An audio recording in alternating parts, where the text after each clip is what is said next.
नमस्कार, आदाब। आप सबका यहाँ समय निकाल कर आने के लिए बहुत बहुत धन्यवाद। मेरा इनाम है प्रशांत किशोर। हम कोई नेता नहीं है, हमारा कोई दल नहीं है और हम वोट भी नहीं मांगते।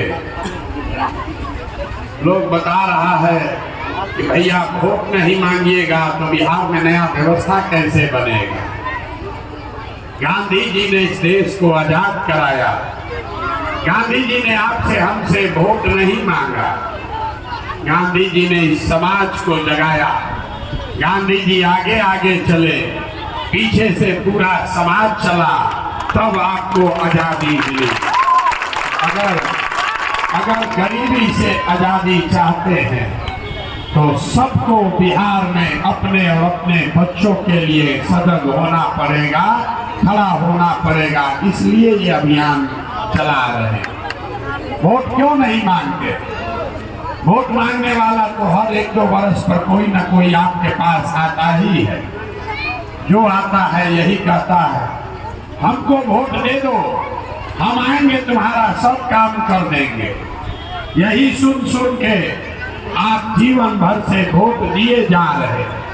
पहले आपने कांग्रेस को जिताया, फिर 15 बरस गरीब के बेटा लालू जी को राजा बनाए। अभी 18 साल से नीतीश बाबू कुर्सी पर बैठे। दिल्ली में लोगों ने मोदी जी को भी बैठा कर देख लिया। आपका और आपके बच्चों का जीवन नहीं सुधरा। अब आए हैं कोई प्रशांत किशोर। आप हमारी बात सुनिएगा, हम पर भरोसा करके हमको वोट दीजिएगा। तो इस बात की क्या गारंटी है कि जीतने के बाद हम आपके साथ धोखा नहीं करेंगे। जैसे पहले का आदमी धोखा किया, हम भी आपके साथ धोखा कर सकते। इसीलिए ये वोट मांगने का अभियान नहीं है। अभी 15-20 मिनट में आपको रास्ता बताएंगे। आपको ये बताएंगे, आपके आंख के सामने दिखाएंगे कि आपके गरीबी बदहाली का कारण क्या है और इससे निकलने का उपाय क्या है। आप बात को सुनिए, समझिए, ठीक लगे तो अपनाइए, न ठीक लगे तो जैसे जिंदगी चल रहा है वैसे चलाइए। यहाँ पर हमारे मुसलमान भाई बहुत बैठे हुए। हम 5000 गांव में पैदल चलकर यहाँ पहुँचे और रोज कैमरे पर कहते हैं कि दलितों के बाद अगर सबसे ज्यादा कहीं गरीबी बदहाली दिखी तो मुसलमान भाइयों के गांव में दिखी।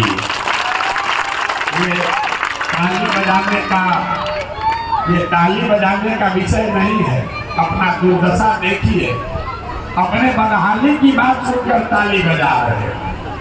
मेरे भाई, यहाँ जितना आदमी आता है आपको ये बताता है कि मुसलमानों की बदहाली इसलिए है कि कोई कहता है हमको कांग्रेस ने ठगा, कोई बता रहा है कि लालू जी ने धोखा कर दिया, कोई कह रहा है कि मोदी और भाजपा वाले परेशान कर रहे हैं। हम आपको बताते हैं आपकी बदहाली क्यों है। आपकी बदहाली इसलिए है कि आपके कौम में जो पैगंबर साहब ने आपको बताया, आपने तो उससे भी किनारा कर लिया। ये मुसलमानों के कौम में पैगंबर साहब ने लिखा है, बताया है कि जिस कौम को अपने रहनुमाओं की समझ न हो उसके ऊपर जालिम हुक्मरानों को मुसल्लत कर दिया जाता है। अगर आज का हुक्मरान आपको जालिम दिखता है तो इसका मतलब है कि कहीं ना कहीं आपसे अपने हुक्मरानों को, रहनुमाओं को चुनने में गलती हुई है। ये बात हम नहीं कह रहे, ये बात तो पैगंबर साहब बोल कर गए। आप कुरान पढ़ते हैं, दिन में 5 बार नमाज पढ़ते। कुरान का पहला शब्द है इकरा, पढ़ो। और ये वो कौम है जो 5 बार नमाज पढ़ती है लेकिन अपने बच्चों की पढ़ाई की चिंता नहीं करती। कैसे भला होगा? आप प्रशांत किशोर से सुनने आए हो, हम आपको क्या बताएंगे? आप तो अपने पैगंबर साहब की बात नहीं माने तो हमारे बात क्या मानिएगा? इस्लाम में ये बताया गया कि बिना जद्दोजहद के जीवन में कुछ भी हासिल नहीं हो सकता। और आज का जो मुसलमान है वो जद्दोजहद नहीं करना चाहता, वो किसी के पीछे चलना चाहता है। पहले कांग्रेस के पीछे चला, फिर लालू तेजस्वी के पीछे चला, आज आप हमको सुनने आए हैं कि प्रशांत किशोर के पीछे चले।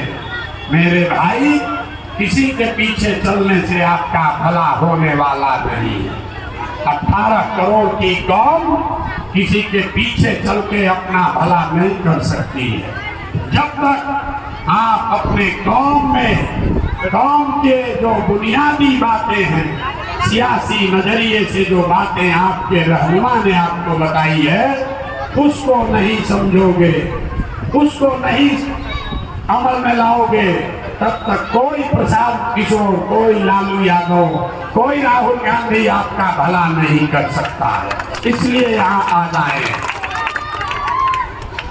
आप यहाँ सुनने आए हैं कि ये कौन लड़का है प्रशांत किशोर, 2 बरस से पैदल चल रहा है, अपनी बर्बादी का आलम देखिए।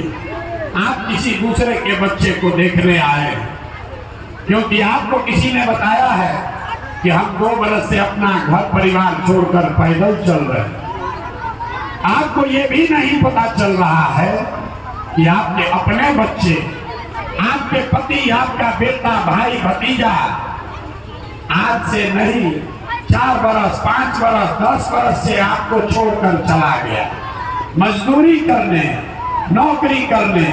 और जिनका भी बच्चा, जिनका शौहर, आपका बेटा, आपका भाई, भतीजा जो आपको छोड़कर गया है, साल में एक बार कोई ईद में, छठ में घरे आता है, एक बार आप उसका मुंह देखते हो।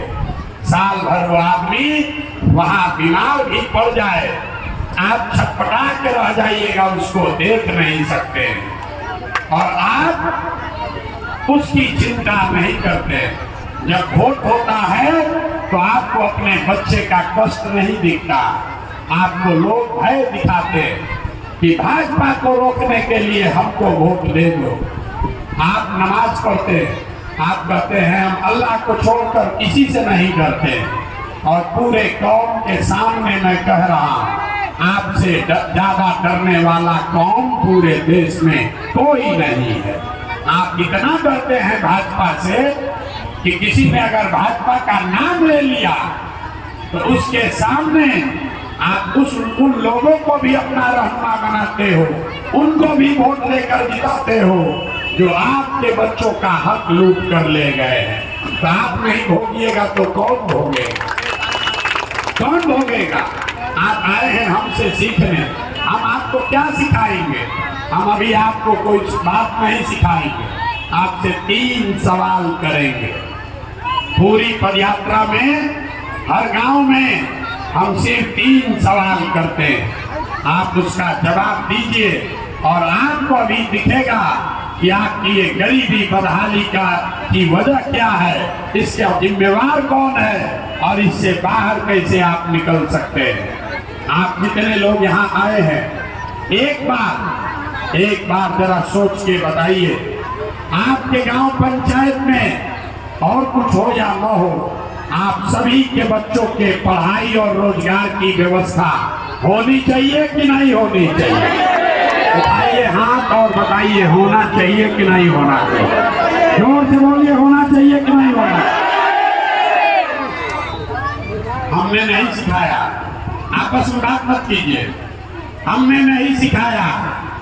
यहाँ बैठा हुआ हर व्यक्ति, आप चाहे हिंदू हैं या मुसलमान, अनपढ़ हैं या पढ़े लिखे, गरीब हैं या अमीर, महिला हैं या पुरुष, सबने कहा कि न भैया पढ़ने और रोजगार का व्यवस्था तो होना ही चाहिए। किसी प्रशांत किशोर की जरूरत नहीं है। आपको मालूम है, अगर आपके बच्चों के रोजगार पढ़ाई का व्यवस्था हो जाए तो कोई मुखिया बने, कोई विधायक बने, आपके बच्चों का जीवन सुधर जाएगा। अब आपको दिखाते हैं आपके बदहाली का कारण।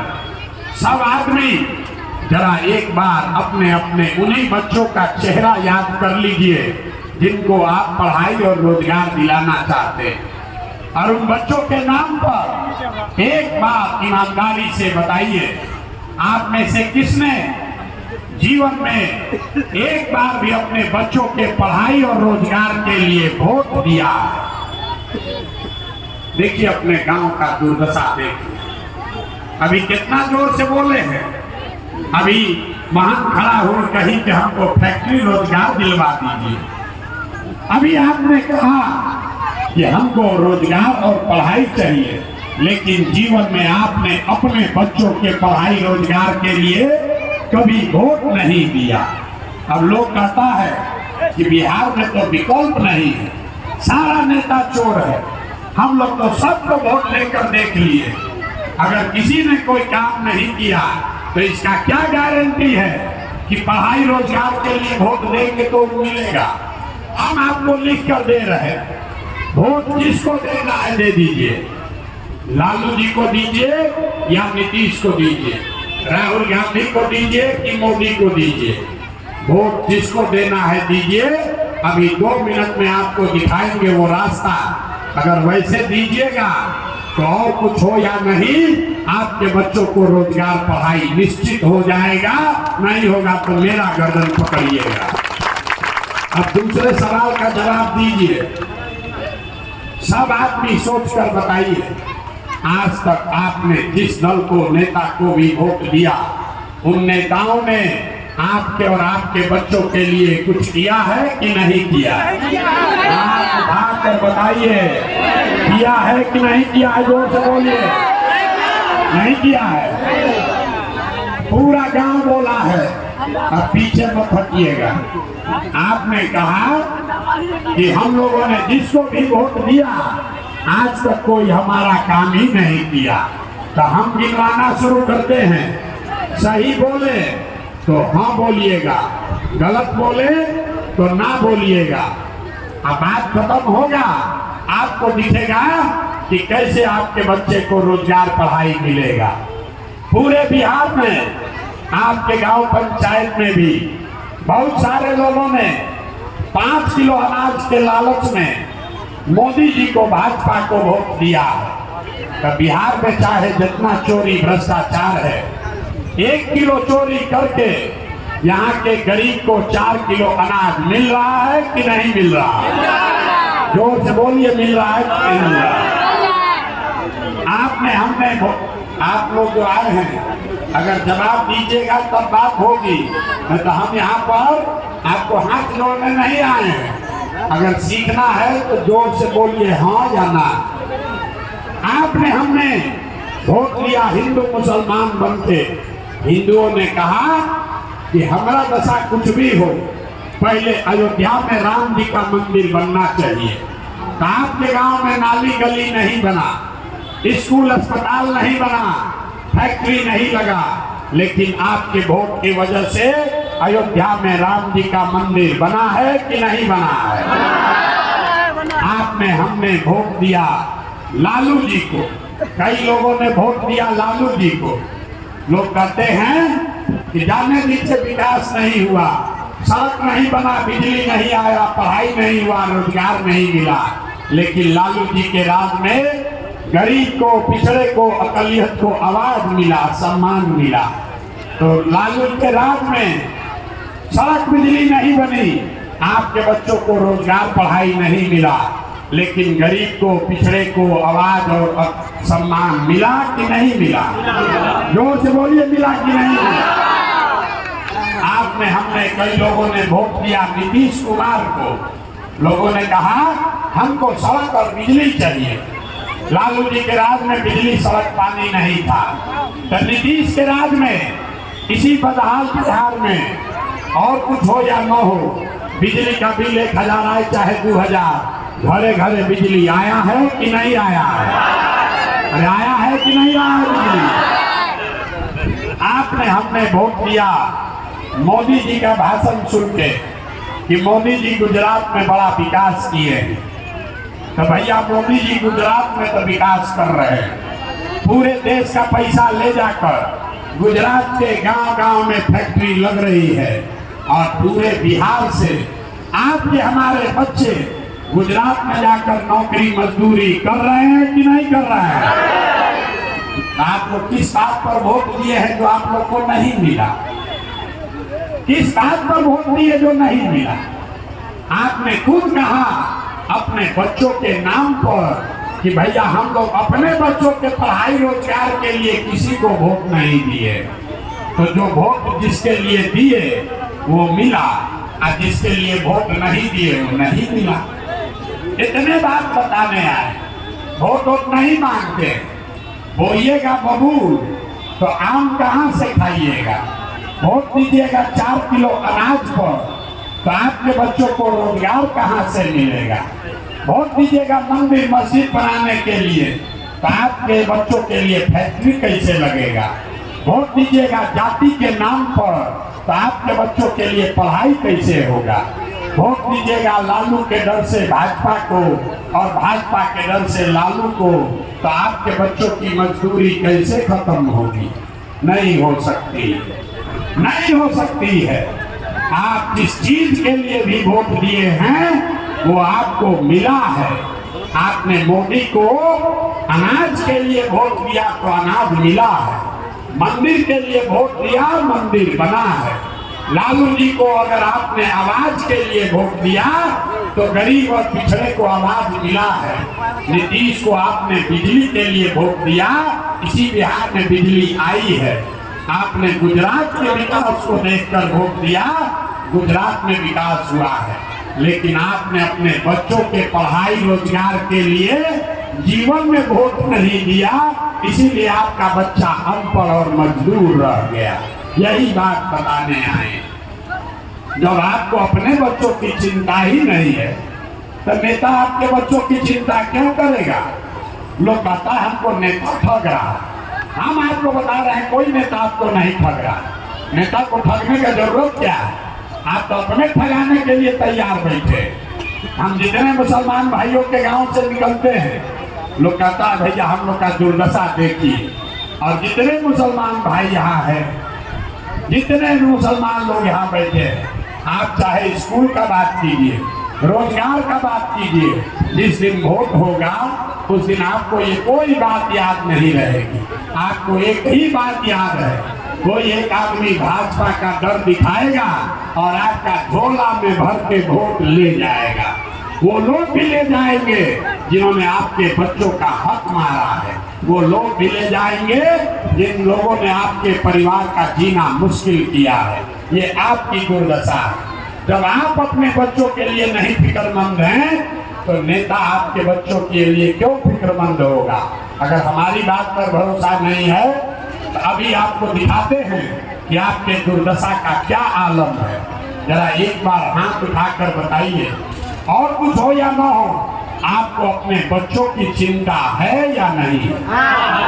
हाथ उठाकर बताइए पीछे तक, अपने बच्चों की चिंता है कि नहीं है? अरे अपने बच्चों की चिंता है कि नहीं है?